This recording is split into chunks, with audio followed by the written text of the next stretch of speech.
কর্মসূচি নিয়ে মার্কিন প্রেসিডেন্ট ডোনাল্ড ট্রাম্পের ক্রমাগত হুমকির মুখে টালমাটাল ইরান। ইতোমধ্যে মধ্যপ্রাচ্যে বিশাল নৌবহর মোতায়েন করে যুদ্ধের জন্য মহড়া চালাচ্ছেন ট্রাম্প। এ পরিস্থিতিতে গত জুনের পর আবারও ইরান ও যুক্তরাষ্ট্রের মধ্যে রক্তক্ষয়ী সংঘর্ষ শুরুর তীব্র আশঙ্কা দেখা দিয়েছে। বিষয়টি নিয়ে ইরান সরকারের মধ্যে চাপা অস্থিরতা চলছে। যুক্তরাষ্ট্রের সম্ভাব্য এই সামরিক হামলার হুমকির মাঝেই ইরানের অভ্যন্তরে নজিরবিহীন এক সশস্ত্র অভ্যুত্থান চেষ্টার খবর পাওয়া গেছে। গত সোমবার রাজধানী তেহরানে দেশটির সর্বোচ্চ নেতা আয়াতুল্লাহ খামেনির সদর দফতর লক্ষ্য করে সশস্ত্র হামলা চালায় ভিন্ন মতাবলম্বী গোষ্ঠী মুজাহিদিন খালক। এই ঘটনায় বিক্ষোভকারীদের সাথে ইরানের ইসলামিক বিপ্লবী গার্ডের সেনাদের ব্যাপক সংঘর্ষ হয়। এই সংঘর্ষে অন্তত ১০০ জন হামলাকারী নিহত ও গ্রেফতার হয়েছে। ইরানি গণমাধ্যমের প্রতিবেদন অনুযায়ী তেহরানে থাকা সর্বোচ্চ নেতা আয়াতুল্লাহ খামেনির প্রধান কার্যালয় মোতাহারি কমপ্লেক্সে মুজাহিদিন খালক যোদ্ধারা একটি জটিল অপারেশন চালানোর চেষ্টা করে। এর বিরুদ্ধে তাৎক্ষণিক পাল্টা প্রতিরোধ গড়ে তোলে ইসলামিক বিপ্লবী গার্ডের বিশেষ সুরক্ষা বাহিনী।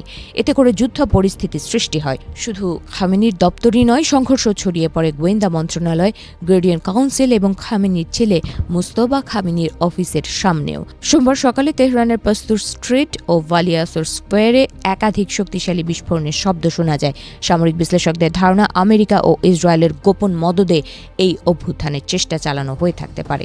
ইরানের ইসলামিক বিপ্লবী গার্ড একে বিদেশি গোয়েন্দা সংস্থার সমর্থিত একটি সন্ত্রাসী অনুপ্রবেশ হিসেবে বর্ণনা করেছে।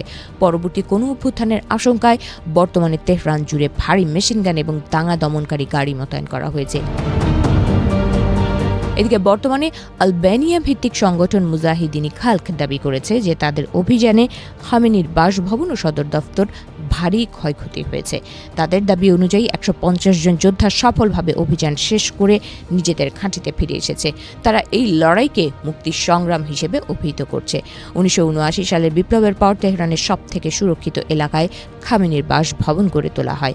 এমন সুরক্ষিত এলাকায় এমন হামলা বর্তমানে খামেনি সরকারের জন্য বড় নিরাপত্তা ঝুঁকি তৈরি করেছে। একদিকে বাইরের সীমান্তে মার্কিন রণতরীর গর্জন, অন্যদিকে রাজধানীর প্রাণকেন্দ্রে সশস্ত্র বিদ্রোহ। সব মিলিয়ে ইরান এখন এক দ্বিমুখী সংকটের মুখোমুখি।